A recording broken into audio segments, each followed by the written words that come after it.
You're watching the News Channel 15 Highlight Zone with Glenn Marini.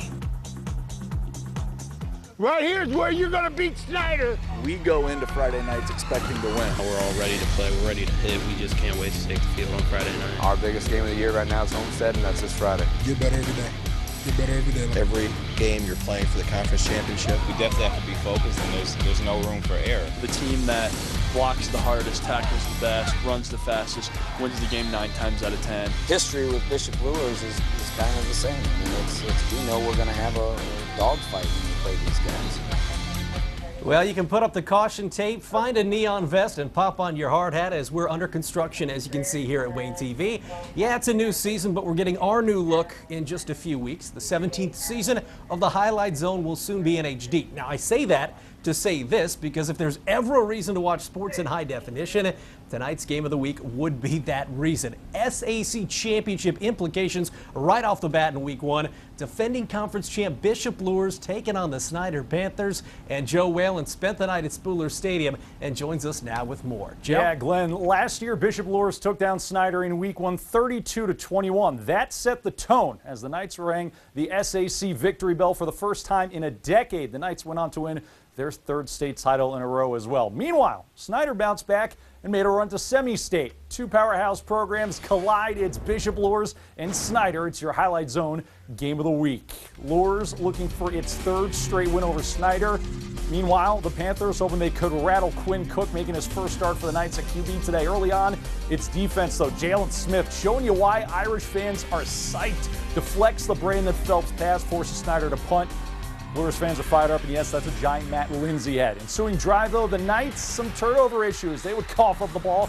Panthers would recover, and they would capitalize. They march all the way down the field, and then it's Nicholas Reese capping the drive with a 1-yard score, and Panther Nation is fired up. Their team took a 7-zip lead. Luers offense struggling, though. 3rd down here late in the 2nd. Cook is flushed and then lit up by Raju Blackman.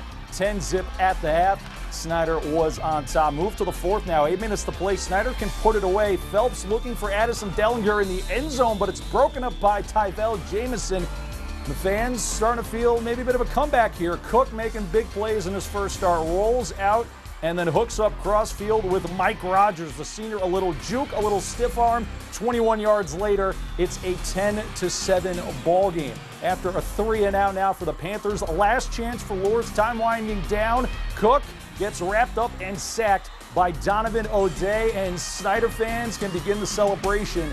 They win it 10-7. Oh, man, we've been wanting this since the last time they beat us, man. I mean, we haven't had the bell back forever. I mean, I think the last time was in 05, and we've never heard it ring. And before the game, Coach Fales brought out the rope and said, we're the only ones stopping us from bringing the bell back home. In practice all week, we were just talking about how we need to do our jobs and how we just need to work hard and run the ball hard, come at them every single play, and not stop through the 4th quarter. You see, that's what happened. Our defense did that all night. They played good, sound, fundamental principles and helped each other out. And as an 11-man unit that was able to limit them to 7 points.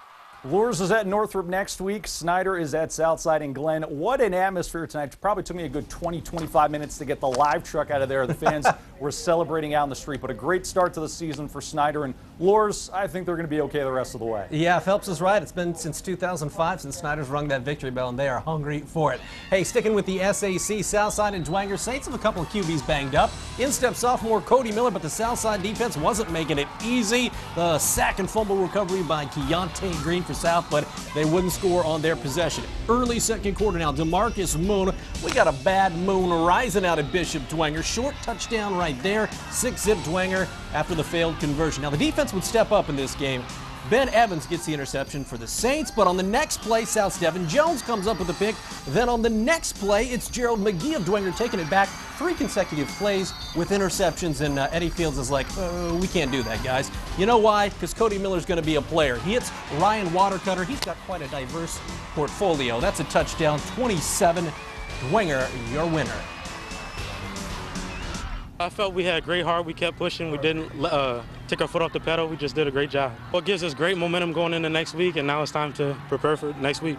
For this particular group, it was really important. You know, they needed something to put a bounce in their step after what we've been through in 2 days, and you know how we got it handed to us last week by Lures. So it was great to bounce back. Yeah, great bounce back win after that scrimmage game. Dwenger plays Concordia next week. South gets Snyder. Let's go to Chambers Field. Northside coming in off an 8-win season and wearing those sporting National Guard jerseys. You know what? The defensive backs couldn't find him in that camouflage because it's C.J. Jackson hitting Keon Brown for a 37-yard score late in the second quarter.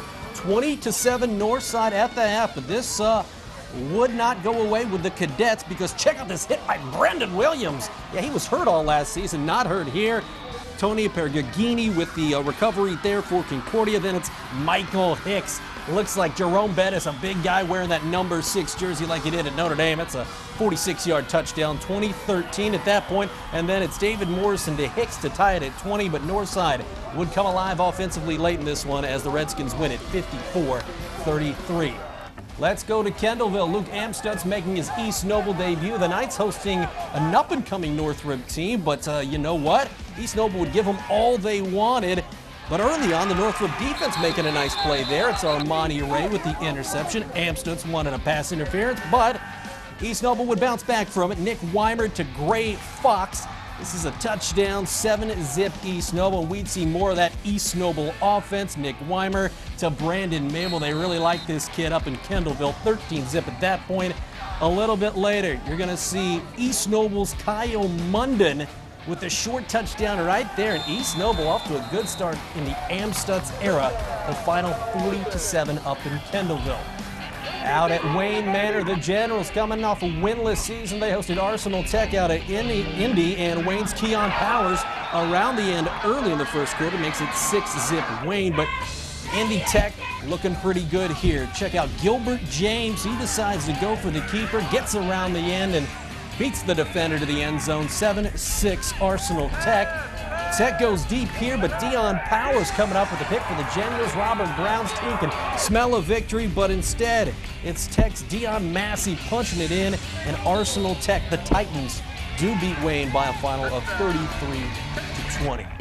Well, let's put the cap on the SAC already, but some of the area's best games took place outside the city. Leo and Busco both coming off the best season in their school's history. We're going to hit up the Lions and the Eagles, plus an old-fashioned rivalry game, Homestead and Huntington North, the Battle of Highway 24. It's all up next in the Highlight Zone.